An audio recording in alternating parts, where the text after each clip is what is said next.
শাস্ত্ৰৰ উত্তম গীতা ভাগৱত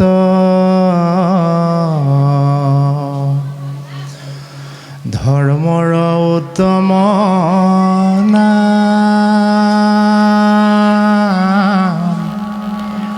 দেৱৰ উত্তম দৈৱ কি নন্দন চৰণে কৰোঁ প্ৰণাম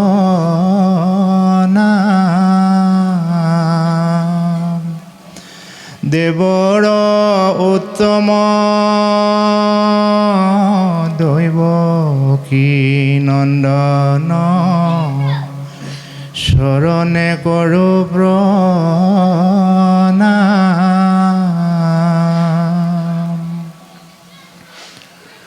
কৃষ্ণ কবাই বাৰ জানা ভকতে পন্থা এহি মানে কহে গীতা ভাগৱত গ্ৰন্থা এহি মানে কহে গীতা ভাগৱত গ্ৰন্থা। এই দুভাগ ভগৱন্তৰ অমৃতবাণীৰ যোগেদি আমি ঈশ্বৰৰ গুণনামলৈ আগবাঢ়িছোঁ। হে সজ্জনসকল, এই বিশ্বব্ৰহ্মাণ্ডত যিমান ধৰ্মগ্ৰন্থ থাকিলেও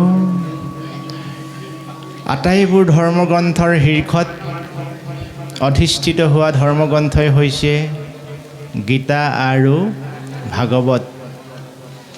এই গীতা আৰু ভাগৱত শাস্ত্ৰই আমাৰ জীৱশ্ৰেষ্ঠ মনুষ্যক ৰিঙিয়াই ৰিঙিয়াই কৈছে যে হে সজ্জনসকল, তুমি যদি তোমাৰ জীৱশ্ৰেষ্ঠ মনুষ্য জীৱন সফল কৰিম বুলি ভাবা, তেতিয়াহ'লে তুমি গীতা আৰু ভাগৱতৰ অমৃত কথাত মনোনিৱেশ কৰিবা। গীতা আৰু ভাগৱতৰ এই অমৃত কথা এই বিশ্বব্ৰহ্মাণ্ডৰ কেৱল এটা ঠাইতহে পোৱা যায়। সেই ঠাইডোখৰে হৈছে ভকতৰ সংঘ। ভকতৰ সংগত গীতা ভাগৱতে নিৰ্ণয় কৰি দিয়া জগতৰ ঈশ্বৰ কৃষ্ণৰ সন্ধান পোৱা যায়। ভকতৰ সংগত কি পোৱা যায়? বিশ্বব্ৰহ্মাণ্ডৰ স্ৰষ্টা দ্ৰষ্টা নিয়ন্তা, যিজনক মালিক বুলি কোৱা হয়, যিজনক ঈশ্বৰ বুলি কোৱা হয়, যিজনক জগত মাতৃ আই লক্ষীয়ে চৰণ সেৱা কৰে, সেই অনাদি অনন্ত বৈকুণ্ঠপতি প্ৰভু ভগৱন্তৰ কৃপা কৰোণা দয়া এই বিশ্বব্ৰহ্মাণ্ডত ভকতৰ সংগৰ বাদে ক'তো পোৱা নাযায়। এই বাৰ্তা দিবলৈ আমাৰ মাজত প্ৰভু ভগৱন্তই সময়ে সময়ে অৱতাৰ ধাৰণ কৰিছে আৰু সেই অৱতাৰসমূহৰ ভিতৰতেই আমাৰ মহাপুৰুষ শ্ৰীমন্ত শংকৰদেৱেও প্ৰভু ভগৱন্তৰে এক অৱতাৰ হৈ সমগ্ৰ জীৱকুলৰ উদ্ধাৰৰ হেতুকে এক শৰণ হৰিনাম ধৰ্ম প্ৰচাৰ কৰি সমগ্ৰ জীৱকুলক উদ্ধাৰৰ পথ প্ৰশস্ত কৰোৱাইছে। মহাপুৰুষ শ্ৰীমন্ত শংকৰদেৱে এই ধৰাধামত সমগ্ৰ বেদ বেদান্তৰ সংস্কৃতৰ জটিল শব্দৰ গাঁথনিৰে ভৰপূৰ গ্ৰন্থবিলাক অধ্যয়ন কৰি কৰি কৰি কৰি সমগ্ৰ মানৱ জাতিয়ে বুজিব পৰাকৈ সহজ সৰল ভাষাত ঈশ্বৰৰ তত্ত্ব কথা বৰ্ণনা কৰিলে আৰু সেয়াই হৈছে শ্ৰীমদ ভাগৱত শাস্ত্ৰ। এই শ্ৰীমদ ভাগৱত শাস্ত্ৰত মহাপুৰুষ গুৰু শ্ৰীমন্ত শংকৰদেৱে পাতনিতেই এটি বৰ সুন্দৰ অৰ্থপূৰ্ণ নামেৰে বিভূষিত কৰিছে, যি নাম হৈছে মংগলাচৰণ। আমাৰ সন্মানীয় পাঠকীসকলে অকণমান আগত পাঠ কৰিলে যে মংগলাচৰণ শব্দ অৰ্থ কি। আমি প্ৰতিটো কথাই যদি হৃদয়ংগম নকৰোঁ, প্ৰতিটো কথাই যদি আমি বুজিবলৈ চেষ্টা নকৰোঁ, তেতিয়াহ'লে কিন্তু আমি সফলতাৰ শিখৰত উপনীত হ'ব নোৱাৰিম। সেয়েহে আমি মংগলাচৰণ শব্দইনো কি বুজাইছে, এই শব্দৰ অৰ্থ প্ৰথমতে জানি লওঁ আহক। আমি সকলোৱে জানো যে মংগল মানে ভাল, মংগল মানে পবিত্ৰ, আৰু আচৰণ মানে পালনীয় নীতি। যি নীতি পালন কৰিলে জীৱৰ মংগল হয় তাকেই মংগলাচৰণ বোলে। অৰ্থাৎ শ্ৰীমদ ভাগৱত শাস্ত্ৰত উল্লেখ কৰা নীতি নিৰ্দেশাৱলী আপুনি মই যদি পালন কৰোঁ, তেতিয়াহ'লে আমাৰ মংগল হ'ব। আৰু আমি যদি এই ধৰ্মগ্ৰন্থত উল্লেখ কৰা নীতি নিয়ম পালন নকৰোঁ, তেতিয়াহ'লে আমি জীৱনত কদাপি মংগল কৰিব নোৱাৰোঁ। তেতিয়াহ'লে কি নীতি সন্নিৱিষ্ট হৈ আছে এই ধৰ্মগ্ৰন্থত, এই বিষয়ে আমি অকণমান আলোকপাত কৰোঁ। আৰম্ভণিতেই পাঠকীসকলে আমালৈ আগবঢ়াই গ'ল, জয় জয় কৃষ্ণ কৃপাময়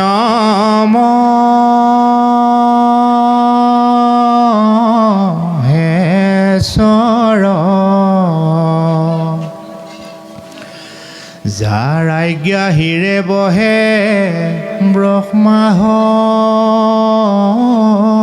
হৰিহৰ,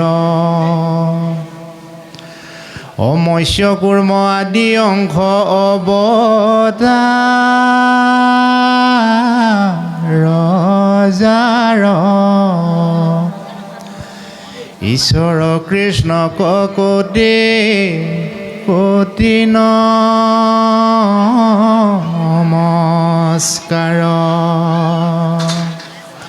হে সংসাৰৰ জীৱসকল, এই বিশ্বব্ৰহ্মাণ্ডত ঈশ্বৰৰ দ্বাৰাই পৰিচালিত হৈ আছে। যি ঈশ্বৰক জগত মাতৃ আই লক্ষীয়ে চৰণ সেৱা কৰে, যি ঈশ্বৰৰ অলেখ নামেৰে বিভূষিত কৰা হয়, সেই জগতৰ ঈশ্বৰৰ কৰোণাৰ বলত তেৰাৰ নাভিকমলৰ পৰা ব্ৰহ্মা সৃষ্টি কৰোৱাই ব্ৰহ্মাৰ দ্বাৰাই জীৱসকল সৃজন কৰোৱালে। ব্ৰহ্মাৰ দ্বাৰাই সৃজন কৰোৱা জীৱসকলক পালনৰ হেতুকে পূৰ্ণ ব্ৰহ্ম ভগৱন্ত নাৰায়ণেই বিষ্ণু ৰূপ ধাৰণ কৰি জীৱসকলক পালন কৰিলে। আৰু এই অনাদি অনন্ত শ্ৰীহৰি নাৰায়ণেই এই সংসাৰৰ জীৱসকলক সময়ৰ লগে লগে সংহাৰ কৰিবৰ কাৰণে তেওঁ ৰুদ্ৰৰূপ ধাৰণ কৰিলে। অৰ্থাৎ ব্ৰহ্মা বিষ্ণু মহেশ্বৰ বা ব্ৰহ্মা বিষ্ণু ৰুদ্ৰ, এই তিনিটা প্ৰভু ভগৱন্তৰে অংশ অৱতাৰ। আৰু ব্ৰহ্মা বিষ্ণু মহেশ্বৰে যিজনক শ্ৰদ্ধা ভক্তি পূজা সেৱা আদি কৰে, তেওঁৱে হৈছে জগতৰ ঈশ্বৰ নাৰায়ণ। আৰু এই নাৰায়ণকো মহেশ্বৰ নামেৰেই বিভূষিত কৰা হয়, মহান যোগ ঈশ্বৰ মহেশ্বৰ। অৰ্থাৎ শ্ৰীমদ ভাগৱত শাস্ত্ৰৰ মংগলাচৰণৰ প্ৰথম পদত মহেশ্বৰ শব্দটিয়ে জগতৰ ঈশ্বৰ নাৰায়ণক বিভূষিত কৰিছে। গতিকে এই জগতৰ ঈশ্বৰ নাৰায়ণক যদি ব্ৰহ্মা বিষ্ণু মহেশ্বৰে শ্ৰদ্ধা ভক্তি পূজা আদি কৰে, তেতিয়াহ'লে আপুনি মই বাৰু কিয় নকৰোঁ? আপুনি মই যদি ব্ৰহ্মা বিষ্ণু মহেশ্বৰে যাক পূজা সেৱা শ্ৰদ্ধা ভক্তি আদি কৰে, তেওঁক যদি আপুনি ময়ো শ্ৰদ্ধা ভক্তি পূজা সেৱা আদি কৰোঁ, তেতিয়াহে আমাৰ মনুষ্য জীৱন সফল হ'ব। তাৰ ব্যতিৰেকে আমি সেই জগতৰ ঈশ্বৰ নাৰায়ণ, সেই জগতৰ ঈশ্বৰ মহেশ্বৰৰ ব্যতিৰেকে বাকী সংসাৰত দেৱীসকল বা দেৱতাসকলৰ পিছে পিছে বা তেওঁলোকৰ আশ্ৰয় লৈ আমাৰ জীৱনটো তৰিম বুলি যদি আপুনি মই আশা পালি থাকোঁ, তেতিয়াহ'লে কিন্তু আমাতকৈ দুৰ্ভগীয়া কোনো নেথাকিব এই বুলি আমাৰ গুৰু শ্ৰীমন্ত শংকৰদেৱে আমাক বুজাই গৈছে। গতিকে সেই সজ্জনসকল, শ্ৰীমদ ভাগৱত শাস্ত্ৰৰ পাতনিৰ পৰা সামৰণিলৈকে মহামুনি শুকদেৱে ৰজা পৰীক্ষিতৰ আগত বৰ্ণনা কৰিছিল। যি অমৃত তত্ত্ব কথা মহামুনি শুকদেৱে ৰজা পৰীক্ষিতৰ আগত বৰ্ণনা কৰোঁতে চহা জীৱনৰ তেনেই সাধাৰণ এজন মানুহ, যাক সমাজে গুৰুত্ব দিয়া নাছিল, নাম যাৰ উগ্ৰচবা হুত, এই উগ্ৰচবা হুত নামৰ ব্যক্তিজনে নিষ্ঠা, সততা আৰু একাগ্ৰতাৰে মহামুনি শুকদেৱে ৰজা পৰীক্ষিতৰ আগত ঈশ্বৰৰ কথা বৰ্ণনা কৰোঁতে তেওঁ শ্ৰৱণ কীৰ্তন কৰাৰ সৌভাগ্য হৈছিল। অগণন সাধুসন্ত মহন্তৰ জ্যেষ্ঠ শ্ৰেষ্ঠ অধ্যয়নপুষ্ট গুণী জ্ঞানী সাধক ঋষিমুনিসকলেও ঈশ্বৰৰ অমৃত কথা শুনাৰ সৌভাগ্য হৈছিল যদিও তেৰাসৱৰ কণ্ঠগত বা হৃদিগত নহ'ল। ইয়াৰ কাৰণটো হ'ল ঈশ্বৰৰ কথা শুনা সকলোৰে সৌভাগ্য হ'লেও ঈশ্বৰৰ কৃপা কৰোণা দয়া লাভ কৰাৰ সকলোৰে সৌভাগ্য নহয়। কোনসকলৰ সৌভাগ্য হ'ব? যিসকলে বৰ বিনম্ৰতাৰে দাস্যভাৱে সেৱক হিচাপে ঈশ্বৰৰ কথাত মনোনিৱেশ কৰিব, তেওঁলোকৰহে এই কৃপা সৌভাগ্যৰ গৰাকী হ'ব। যেতিয়া মহামুনি শুকদেৱে ৰজা পৰীক্ষিতৰ আগত ঈশ্বৰৰ কথা বৰ্ণনা কৰিছিল, এই ঈশ্বৰৰ কথা বৰ্ণনাৰ বহু দিনৰ পিছত ৰজা পৰীক্ষিত এই ধৰাধামৰ পৰা মুক্তি লাভ কৰা বহু দিনৰ পাছত সেই গুণীজ্ঞানী সাধুসন্ত মহন্ত জ্যেষ্ঠ শ্ৰেষ্ঠসকলৰ মাজত আলোচনাত মিলিত হৈ পুনৰ মহামুনি শুকদেৱক ঈশ্বৰৰ কথা এবাৰ ক'বৰ বাবে আবেদন কৰিবলৈ যাওঁতেই মহামুনি শুকদেৱে ক'লে যে হে সজ্জনসকল, মোৰ বল বীৰ্য স্মৃতি শক্তি সময়ৰ লগে লগে লোপ পালে। এতিয়া যদি তোমালোকে সঁচাকৈ ঈশ্বৰৰ অমৃত কথা শ্ৰৱণ কীৰ্তন কৰি জীৱন ধন্য হ'ম বুলি ভাবিছা, হে সজ্জনসকল, মই তোমালোকক পৰামৰ্শ দিওঁ যে উগ্ৰচবা হুতক গুৰু মানি তেৰাৰ মুখেৰে তোমালোকে ঈশ্বৰৰ কথা শুনি জীৱন ধন্য কৰিব পাৰিবা। মহামুনি শুকদেৱৰ এই আপ্তবাক্যকে সাৰোগত কৰি 28,000 ঋষিৰ নেতৃত্ব দিছিল মহামুনি শৌনক নামৰ এজন ঋষিয়ে।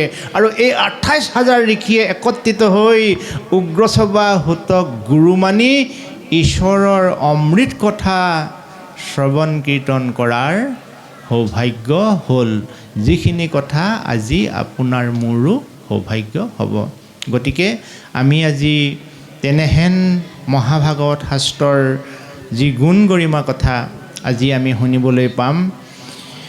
পৰম ব্ৰহ্ম ভগৱন্তৰ এই সংসাৰত মনুষ্য কাইলৈ যি লীলা কৰিছিল, এই লীলাৰ সন্দৰ্ভত জানিবৰ বাবে আজি আয়োজক সমিতিয়ে সিদ্ধান্ত কৰি দশম স্কন্ধভাগ আমাৰ মাজত তেওঁলোকে আগবঢ়াই দিছে।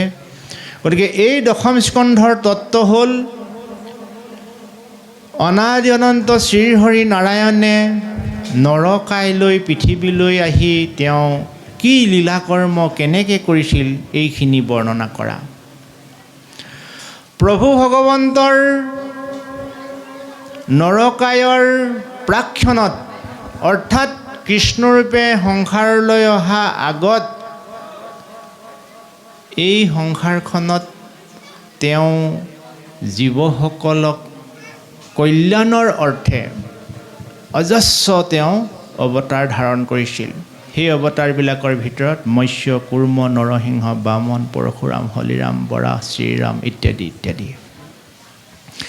কিয় কৃষ্ণৰূপে প্ৰভু ভগৱন্তই এই ধৰাধামলৈ আহিবলৈ সংকল্প ল'লে, আমি এই সন্দৰ্ভত অকণমান কথা পাতি ল'ব লাগিব। তাৰপিছতে আমাৰ পাঠেকিদ্বয়ক আমি পাঠ কৰিবলৈ অনুমতি প্ৰদান কৰিম।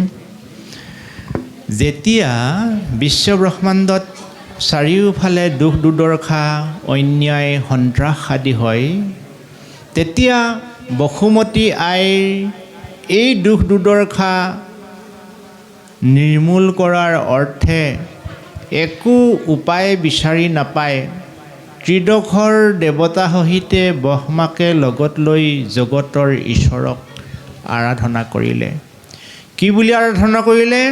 যে হে প্ৰভু, তুমি যদি মোৰ বুকুত থকা দস্যু দানৱ অসুৰ প্ৰবৃত্তিৰ লোকক যদি তুমি নিৰ্মূল নকৰা প্ৰভু, মই কিন্তু তোমাৰ সৃষ্টিক মই সুন্দৰকৈ ৰাখিব নোৱাৰিম। গতিকে হে দয়াময়, তুমি কৃপা কৰি মোৰ বুকুৰ পৰা দুষ্ট অসুৰসকলক তুমি নাশ কৰা। আই বসুমতীৰ এই প্ৰাৰ্থনাত প্ৰভু ভগৱন্ত প্ৰসন্ন হৈ ব্ৰহ্মাৰ যোগেদি বেকত কৰোৱালে যে তেওঁ এই ধৰাধামত নিজে নৰকাইলৈ আবিৰ্ভাৱ হ'ব। আৰু প্ৰভু ভগৱন্ত সংসাৰত আহি তেওঁৰ লীলাকৰ্ম কৰিব।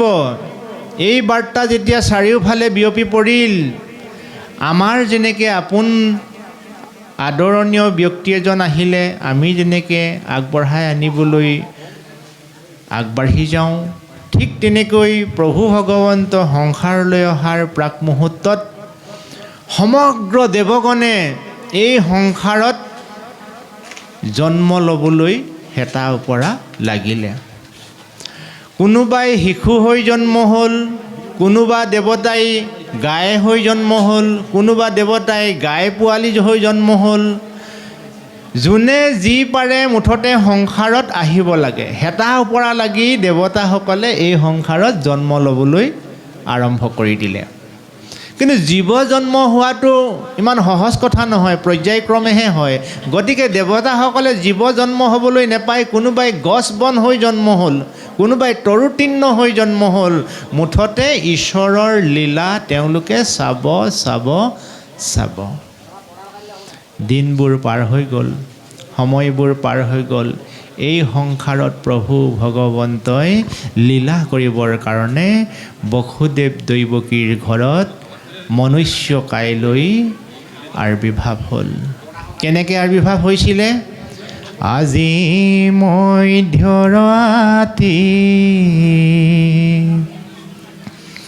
হিলাব ৰখিলে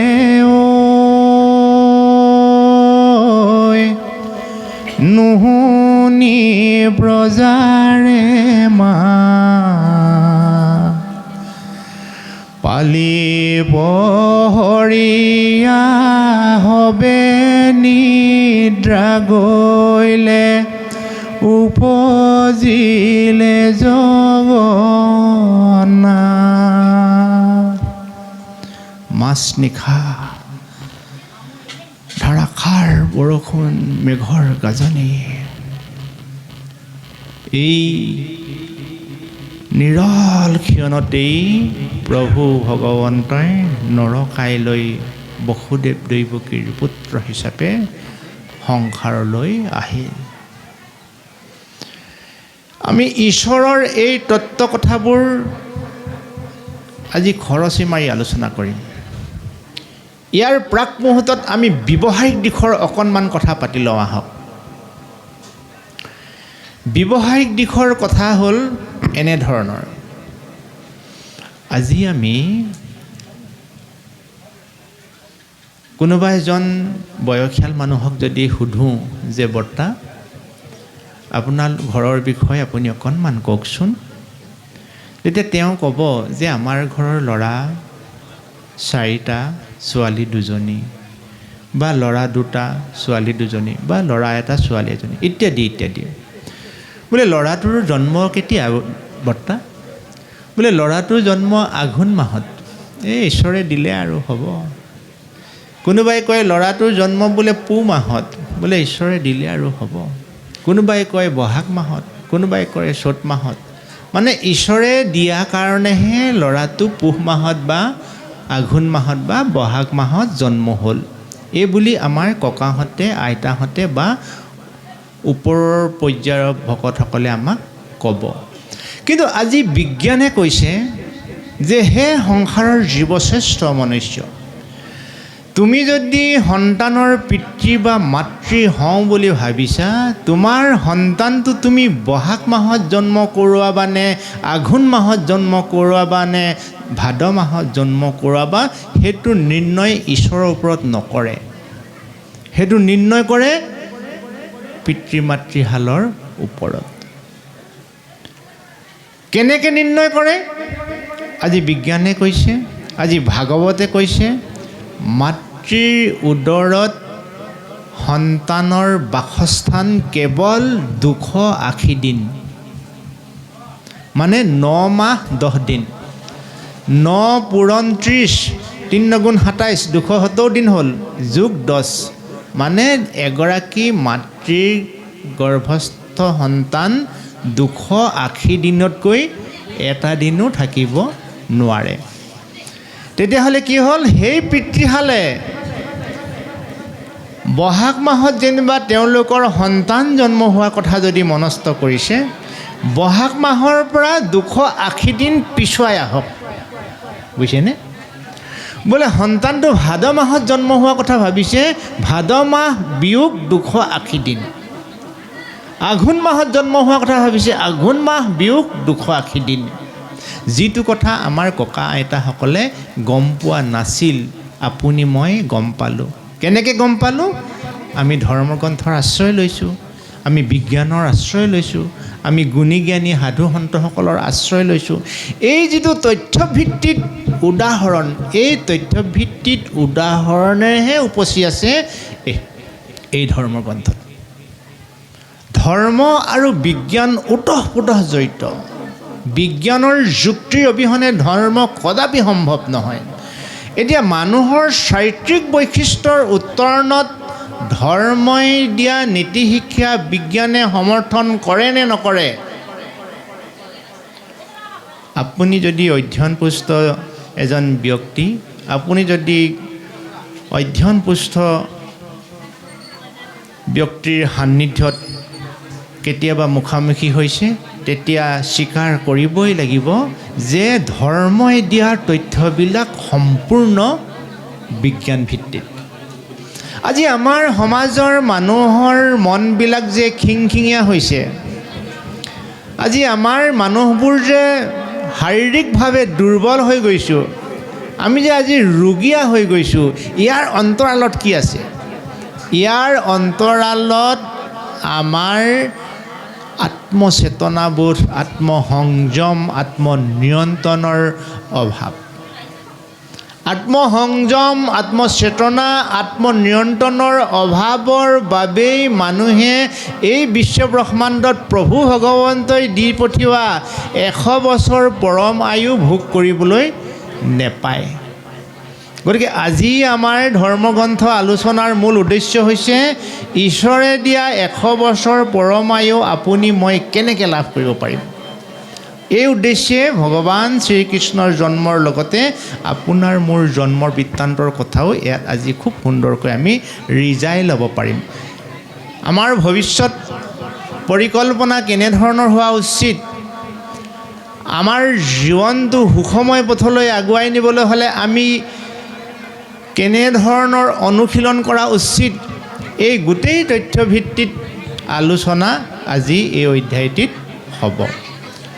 বসুদেৱ দৈৱকীৰ অষ্টম পুত্ৰ হিচাপে যেতিয়া কৃষ্ণই এই সংসাৰলৈ আহিছিল, সেই সময়ত পিতৃ মাতৃ দুয়োৱে সন্তানৰ ঐশ্বৰিক গুণত আশ্চৰ্য প্ৰকাশ কৰি ঈশ্বৰ জ্ঞান কৰি দুয়ো যেতিয়া তেওঁৰ ওচৰত প্ৰণাম জনাইছিল, অৰ্থাৎ চতুৰ্ভুজৰূপী শিশু কৃষ্ণৰ ওচৰত বসুদেৱ দৈৱকীয়ে যেতিয়া প্ৰণাম জনাইছিল, তেতিয়া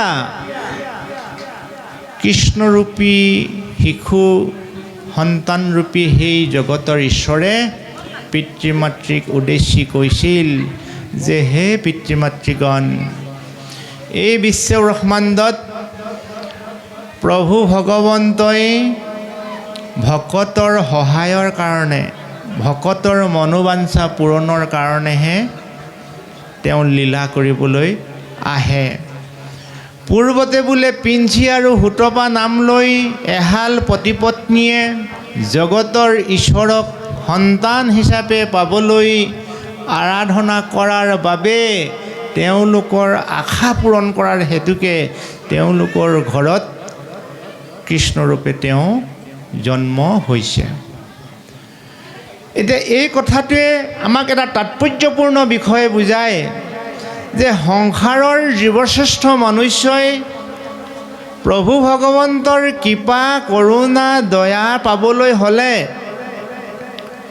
নিৰ্মল নিকাচ স্বচ্ছ মনেৰে তেওঁক ভাৱনা কৰিলেই যথেষ্ট। তেওঁক যদি কিবা কাৰণত আশা সুধিয়া সকাম কৰ্মত তেওঁক যদি ভজনা কৰা যায়, তেওঁ লগে লগে আপোনাক তথাস্তু কৰি দিব, মানে আপোনাৰ কল্যাণ হওক বুলি কৈ দিব। আপুনি যিটো আশা কৰে সেইটোৱে ভগৱানৰ ওচৰত আপুনি পাব। কিন্তু আপোনাৰ মোৰ জানো আশা এটা? আমাৰতো এটা আশা নহয়, আমাৰ অলেখ আশা আছে। এটা আশা পূৰ্ণ হোৱাৰ পিছত আৰু এটা আশা আমাৰ আপোনা আপুনি উদয় হয়। সেইকাৰণে আমি প্ৰভু ভগৱন্তক প্ৰাৰ্থনা কৰিলে, সেৱা কৰিলে আমি নিৰাশ মনেৰে যে প্ৰভু হৰ্তা কৰ্তা বিধাতা তুমিয়ে সংসাৰৰ গৰাকী, তুমিয়ে মালিক, তুমি আমাক যেনেকৈ যেতিয়া যিমান কৃপাৰ প্ৰয়োজন তুমি তেনেকৈ কৃপা কৰিবা। প্ৰভু তোমাৰ ওচৰত মাত্ৰ আমাক দাস হিচাপে ভক্তিৰ অঞ্জলি যাচিবলৈ এটা জ্ঞান উদয় কৰোৱাবা। এই বুলি আমি ভাবি ভগৱানক প্ৰাৰ্থনা কৰিলেই আপোনাৰ আটাইখিনি মনোবাঞ্ছা পূৰণ হ'ব। আৰু যদি আমি আশা সুধিয়াল মন লৈ ঈশ্বৰক প্ৰাৰ্থনা কৰোঁ, তেতিয়াহ'লে আমি জীৱনত কেতিয়াবা বিপদত পৰিম। আজি যেনেকৈ বসুদেৱ দৈৱকীয়ে বিপদত পৰিছে। কেনেকৈ বিপদত পৰিলে? কেৱল সন্তান হিচাপে আশা কৰি ঈশ্বৰক ভজনা কৰিছিলে, সন্তান হিচাপে জন্ম হ'ল আৰু লগে লগে নন্দৰ যশোদাৰ ঘৰত তেওঁ লালিত পালিত হ'লগৈ। এতিয়া নন্দ যশোদাৰ ঘৰত লালিত পালিত হৈ এই শিশুৰূপী কৃষ্ণই কেনেকৈ লীলা কৰিছিল, আমি এই সন্দৰ্ভত অকণমান এইকাৰণে আলোচনা কৰিব লাগিব, যিহেতু পাঠভিত্তিত আলোচনা হোৱা নাই। বহু দূৰলৈ আহি পেলাই কৃষ্ণৰ যুৱাৱস্থাৰ কথা এতিয়া আলোচনা হৈ আছে। গতিকে শিশুকালৰ কথা আমি আৰু অকণমান পাতি লোৱা পাছতহে আমি এই অধ্যায়টিলৈ যাব লাগিব। এতিয়া আমি শিশুকালৰ কথা অকণমান আলোচনা কৰোঁ আহক। যেতিয়া প্ৰভু ভগৱন্তৰ অকণমানি হৈ আছিল, মই ঘৰুৱা ভাষাৰে কথাখিনি কৈ আছোঁ, এই শিশুৰূপী কৃষ্ণক বধ কৰিবৰ কাৰণে দুষ্ট কংসই পুতনাক পঠাইছিল। এটা আপোনাৰ স্বাভাৱিকতে প্ৰশ্ন আহিব পাৰে যে নাৰী জাতিক কৃষ্ণই বেয়া পায় নেকি বাৰু? নহয়নে বাৰু? পুতনা ৰাক্ষসীয়ে হওক বা যিয়েই নহওক, শত্ৰুৱে হওক, তথাপি তাই এগৰাকী নাৰী। নাৰীক কৃষ্ণই শৈশৱ কালতেই যে বধ কৰিলে, কৃষ্ণই কি নাৰীক বেয়া পায়? আনহাতে ৰাম অৱতাৰতো ৰাম আৰু লক্ষ্মণে যেতিয়া বিদ্যা শিক্ষা পাৰ্গত হৈ উঠিছিল, পাৰ্গত হৈ পেলাই প্ৰথম এগৰাকী নাৰীকেই বধ কৰিছিলে। সেই নাৰীগৰাকীৰ নাম তাৰকা ৰাক্ষসী, নহয়নে বাৰু? গতিকে নাৰীক কি ঈশ্বৰে বেয়া পায়, সেইকাৰণে নাৰীক বধ কৰে? এনেকুৱা এটা মনতে স্বাভাৱিকতে প্ৰশ্ন আহিব পাৰে। কিন্তু আচল উত্তৰটো এনেধৰণৰ, নাৰী হৈছে বিশ্বব্ৰহ্মাণ্ডৰ আটাইতকৈ ক্ষমতাশালী, নাৰী হৈছে বিশ্বব্ৰহ্মাণ্ডৰ আটাইতকৈ শীৰ্ষস্থানৰ অধিকাৰ থকা এটা পবিত্ৰ স্থান। নাৰীৰ মনৰ কলুষিত ভাৱ যদি নিৰ্মূল কৰিব পৰা নাযায়, তেতিয়াহ'লে বিশ্বব্ৰহ্মাণ্ড কদাপি শান্তি প্ৰতিষ্ঠা নহয়, শান্তি প্ৰতিষ্ঠা নহয়, শান্তি প্ৰতিষ্ঠা নহয়। এই যে পুতনা ৰাক্ষসীক যে কৃষ্ণই বধ কৰিছিল, পুতনাৰ কুচৰিত্ৰটোক বধ কৰিছিল, কুবৃত্তিটোক বধ কৰিছিল। তাৰকা ৰাক্ষসীক যে ৰাম লক্ষ্মণেৰে বধ কৰিছিল, তাৰ যিটো কুবৃত্তি, এই কুবৃত্তিটোক আচলতে নিৰ্মূল কৰিছিল। কাৰণ নাৰীয়ে হৈছে সৃষ্টিৰ গৰাকী, নাৰীৰ অৱহেলাই বিশ্ব ব্ৰহ্মাণ্ডখন তেনেই শূন্য। গতিকে নাৰী জাতিক মান মৰ্যাদা সহকাৰে এই ধৰাধামত প্ৰভু ভগৱন্তই মানৱ জাতিৰ মাজত বুজাই দিবৰ কাৰণে এই লীলাবিলাকে তেওঁ পাতনি মেলোৱাইছিল। তাৰপিছত তেওঁ দৈত্যসকলক বধ কৰিলে। দৈত্যসকলক বধ কৰাৰ পিছত তেওঁৰ গোপীসকলৰ মন প্ৰাণ জোৰ পেলালে। মোহন বাঁহীৰ সুৰত গোপীৰ মন প্ৰাণ জীপাল কৰি সমগ্ৰ ধৰাধামত বৈকুণ্ঠৰ সুখৰ সূচনা কৰিলে। সেই গোপীৰূপী বৃন্দাবনৰ কেৱল আইসকলকে কোৱা হয়নে? এই বিশ্ব ব্ৰহ্মাণ্ডৰ যিমানবিলাক সাধুসকল আছে, যিমানবিলাক ভকত আছে, সকলো সাধু ভকতকে ধৰ্মীয় ভাষাৰে গোপী বুলি সম্বোধন কৰা হয়। গোপীৰ বাদে ভগৱন্তক আনে কিন্তু উচ্চ আসন দিয়া নাছিল। আমি সংসাৰত থকা আইসকলো গোপী, আমি সংসাৰত থকা বাপসকলেও গোপী। এই পঞ্চভৌতিক দেহাটো 5 ঠাইৰ পৰা আহিছে, এই 5 ঠাইত বিলীন হ'ব। এই 5 ঠাইৰ দেহাটো হৈছে আমাৰ প্ৰকৃতি। এই পঞ্চভৌতিক দেহাটো আইসকলৰো প্ৰকৃতি, আমাৰ মতা মানুহবিলাকৰ পঞ্চভৌতিক দেহাটো প্ৰকৃতি। আৰু পুৰুষ কোনটো? আমাৰ মতা মানুহবিলাকৰ ভিতৰত সোমাই থকা এই আত্মাটো পুৰুষ, আইসকলৰ হৃদয়ত সোমাই থকা সেই আত্মাটো পুৰুষ। প্ৰকৃতি আৰু পুৰুষ এটা দেহতেই দুইটা থাকে, সি মতা মানুহেই হওক মাইকী মানুহেই হওক। প্ৰকৃতি হৈছে দেহাটো, পুৰুষ হৈছে আত্মাটো। গতিকে প্ৰকৃতি পুৰুষ দুয়ো নিৰন্তা মাধৱ, সমস্তৰে আত্মাহৰি পৰম বান্ধৱ। আৰু আমাৰ ভকতসকলৰ মুখেৰে কেতিয়াবা গায় যে প্ৰকৃতি পুৰুষ দুয়ো হৈবা একমতি, তেহে সিজিব হৰিত ভকতি। মানে প্ৰকৃতি হৈছে দেহাটো আৰু পুৰুষ হৈছে আত্মাটো। দেহাটো আৰু আত্মাটোৱে তুমি মূৰ দুৱাইছা কাৰণেহে তোমালৈ ঈশ্বৰৰ সেই ভাৱনাটো, পবিত্ৰ ভাৱটো উদয় হৈছে, নহয়নে?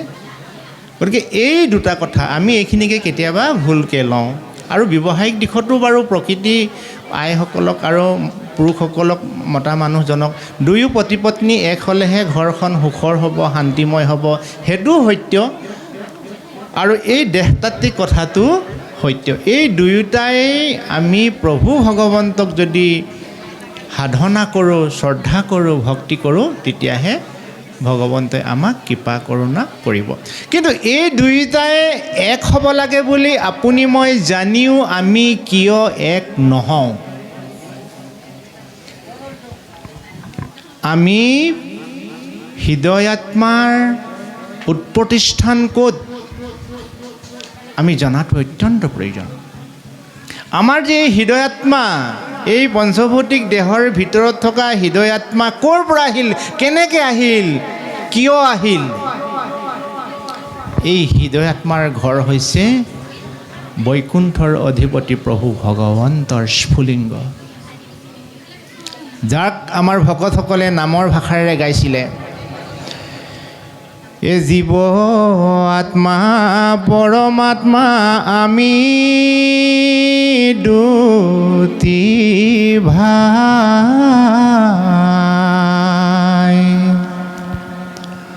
মায়াৰ পাশে বন্দী হৈলোঁ চিনা জনা না।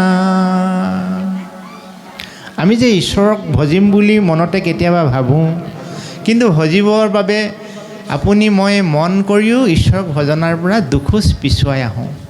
তাৰ কাৰণটো কি জানেনে? তাৰ কাৰণটো হৈছে মায়াৰ প্ৰভাৱ। এই বিশ্ব ব্ৰহ্মাণ্ডত ঈশ্বৰৰ দ্বাৰাই পৰিচালিত হৈ আছে বুলি আপুনি মই জানিও সেই ঈশ্বৰক আমি শ্ৰদ্ধা ভক্তি সেৱা পূজা কৰিবলৈ কিয় ইচ্ছা নকৰোঁ? এখন মায়াৰ ডাঙৰ দেৱাল আছে। এই মায়াৰ দেৱালখন পাৰ হ'ব পাৰিলেহে প্ৰভু ভগৱন্তৰ সন্ধান পোৱা যায়।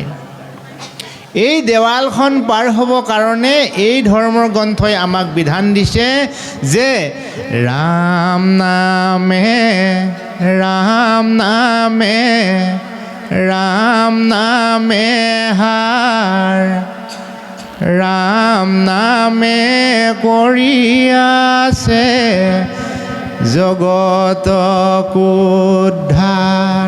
যি মনুষ্যই ৰাম নামত আওজনি লৈছে, যি মনুষ্যই ৰাম নামৰ ৰীতি নীতি পালন কৰিছে, সেই মনুষ্যই নিজেও উদ্ধাৰ হ'ব, জগতখনকো উদ্ধাৰ কৰিব পাৰিব আৰু মায়াৰ যিখন দেৱাল সেইখন পাৰ হ'ব পাৰিব। তাকে নকৰি ৰাম নামৰ বিপৰীতে আমি যদি বেলেগ ক'ৰবাত আশ্ৰয় লওঁ, জীৱনটো কিন্তু আধৰুৱা হৈ যাব। এই কথাষাৰ বুজাবলৈকে এই সংসাৰত মহাপুৰুষ গুৰু শ্ৰীমন্ত শংকৰদেৱে এক শৰণ হৰি নাম ধৰ্ম বুজাই প্ৰচাৰ কৰিছিল। কেইটামান ভাষাভাষী লোকৰ বাবে এক শৰণ হৰিনাম ধৰ্ম গুৰুজনাই প্ৰচাৰ কৰা নাই। তেওঁ উল্লেখ কৰিছে যে উবা নৰলোক হৰি ভজিওক, কিৰাত কছাৰী খাচী গাৰো মিৰি যৱন কংক গোৱাল। আপুনি কিমান টকা উপাৰ্জন কৰে, বগা কোলা, কি ভাষাভাষী মানুহ, এনেকুৱা কোনো কথা নাই। জীৱশ্ৰেষ্ঠ মানুহ মাত্ৰেই আমি হৰিক ভজনা কৰি আমাৰ জীৱনটো সুখময় মধুময় জ্যোতিময় কৰিবৰ বাবে মহাপুৰুষ গুৰু শ্ৰীমন্ত শংকৰদেৱে এক শৰণ হৰিনাম ধৰ্মৰ প্ৰচাৰ কৰিছিল। আৰু এই এক শৰণ হৰিনাম ধৰ্মৰ মূল তত্ত্ব হৈছে প্ৰভু ভগৱন্তই হৈছে আমাৰ জীৱনৰ সৰ্বে সৰ্বা। এই প্ৰভু ভগৱন্তৰ বাদে আপুনি মই যদি মনটো বেলেগত লৈ যাওঁ, জীৱনটো কিন্তু দিশহাৰা হোৱাটো 100%ই খাটাং। আমাৰ যে ৰাস মহোৎসৱত যেতিয়া এগৰাকী গোপীয়ে প্ৰভু ভগৱন্তক লৈ আকুলভাৱে ৰৈ থাকে নদীৰ পাৰত, সেই গীতষাৰ ভকতসকলে এনেকৈ গাইছিলে, যমুনাৰ ঢৌ দেখি যমুনাৰ ঢৌ দেখি ৰাধাই পাৰত বহি কলিয়া কৃষ্ণ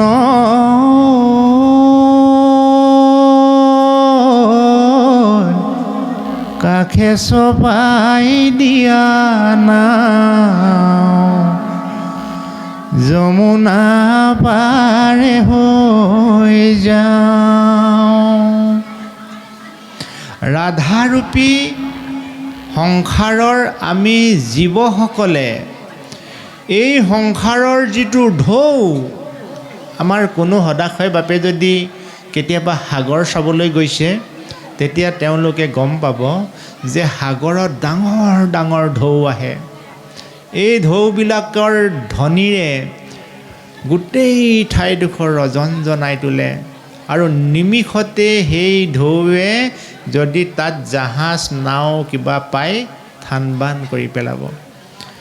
এই সংসাৰৰ ঢৌ হৈছে পোৱা নোপোৱা আশা নিৰাশা, সুখ দুখ, হাঁহি কান্দোন ইত্যাদি ইত্যাদি। এই সংসাৰৰ ঢৌবিলাকত আপুনি মই কোনোবাই নিজকে বচাই ৰাখিব পাৰিছোঁনে? আমি কোনেও নাই পৰা বাপ। আপুনি মই সকলোৱে সুখ দুখ, পোৱা নোপোৱা আশা নিৰাশা, বিষাদ বেদনা, সফলতা বিফলতা, এইবিলাকৰ মাজতে আমি প্ৰত্যেকটো শিশুৰ পৰা বৃদ্ধলৈকে আমি প্ৰত্যেকেই জড়িত হৈ আছোঁ। এই ঢৌবিলাক দেখি পেলাই ৰাধাই পাৰত বহি, অৰ্থাৎ সংসাৰৰ এই ভকতসকলে কাক মিনতি কৰিছে, হে কানাই, হে ঈশ্বৰ, তোমাৰ নৌকাখন মোৰ কাষলৈ চপাই দিয়া না। অৰ্থাৎ ঈশ্বৰৰ ওচৰত মই যদি শৰণাপন্ন হ'ব পাৰোঁ, তেতিয়াহ'লে যমুনাৰ ঢৌ সদৃশ বিশ্ব ব্ৰহ্মাণ্ডৰ এই সমস্যাবোৰৰ পৰা আপুনি মই নিজকে বচাব পাৰিম পাৰিম পাৰিম। যমুনাৰ ঢৌ দেখি আমি ভয়ত কম্পমান নহৈ প্ৰভু ভগৱন্তই হৈছে এই উজান কাণ্ডাৰী, এই বিশাল সাগৰৰ মালিক প্ৰভু ভগৱন্ত। প্ৰভু ভগৱন্তই আমাৰ এখন নৌকাৰ যোগেদি সংসাৰ পাৰ কৰাব। সেই নৌকাখনেই হৈছে ৰাম নামৰ নৌকা। সেইকাৰণে কোৱা হয় ৰাম নামে ৰাম নামে ৰাম নামে হাৰ, ৰাম নামে কৰি আছে জগতক উদ্ধাৰ। আমি যেতিয়া সংসাৰত শিশু হৈ জন্ম হৈছিলোঁ, আমাৰ মা দেউতাই সকলোকে শুদ্ধিকৰণ কৰাইছিল। কিহৰ যোগেদি? ৰাম নামৰ যোগেদি। কিয় কৰোৱাইছিল? যাতে সন্তানটো ল'ৰাই হওক বা ছোৱালী হওক জীৱনটো উত্তৰণ ঘটক। আৰু সেই ৰাম নামতে আপোনাক মোক সেইদিনাখন মূৰ দোৱাইছিল, যিদিনা আপুনি মই বিবাহ পাশত আবদ্ধ হৈছিলোঁ সংসাৰৰ জয় যাত্ৰাত। আৰু সেইদিনাখন সেই ৰাম নামেৰেই তেওঁক বিদায় দিয়া হ'ব, যিদিনাখন তেওঁ সংসাৰৰ পৰা গুচি যাব। অৰ্থাৎ জন্মৰ সময়ত বৈবাহিক সম্বন্ধৰ মধুৰ ক্ষণৰ সময়ত আৰু মৃত্যুৰ বেলিকা সময়ত যদি ৰাম নামৰ প্ৰয়োজন আছে, তুমি জীয়াই থকা দিনকেইটাক কিয় ৰাম নামৰ আশ্ৰয় নললা বন্ধু? এই ৰাম নামৰ আশ্ৰয় নোলোৱাৰ কাৰণে আমি মায়াৰ পাশত আবদ্ধ হৈ অবাতে গতি কৰি বহুমূলীয়া মনুষ্য দেহাটো আমি বিফলে গোৱাইছোঁ। এই কথাখিনিকে ইয়াত আজি খুব সুন্দৰকৈ বৰ্ণনা কৰা হৈছে। আৰু এতিয়া এই অধ্যায়টিত কৃষ্ণৰ যদুকুলৰ বংশাৱলীৰ বিষয়ে অকণমান আলোচনা হৈছে। আমি অকণমান কথা আলোচনা কৰি পুনৰ পাঠভিত্তিত যাবলৈ সোমাম। যে ৰাম কতবা জন্মত পাপ হাঞ্চিলো দূৰ ঘোৰ, ভৈলো বিধৱা স্বামী মৰিল মূৰ, পঞ্চগোটি পুত্ৰ হমে ভৈলো নাথিনী, নাহি পৃথিৱীত মুত পৰে নিমাখিতি। এগৰাকী ভক্তিমাতৃ আই কুন্তীয়ে কৃষ্ণক প্ৰাৰ্থনা কৰিছিলে, হে কৃষ্ণ, মোৰ ল'ৰা সৰু হৈ থাকোঁতেই স্বামী সংসাৰ এৰি গুচি গ'ল। সেই সন্তানকেই বুকুত সাৱটি এই সংসাৰত মই জীয়াই আছোঁ অ' কৃষ্ণ। গতিকে মোৰ দুখ দুৰ্দশা সকলোবিলাক নিৰ্মূল কৰি তুমি যেন মোৰ জীৱন সাৰ্থক কৰি তুলিবা। এই বুলি কৃষ্ণৰূপে সংসাৰলৈ অহা ভগৱন্তক কুন্তীৰূপী মাতৃয়ে প্ৰাৰ্থনা কৰিছে।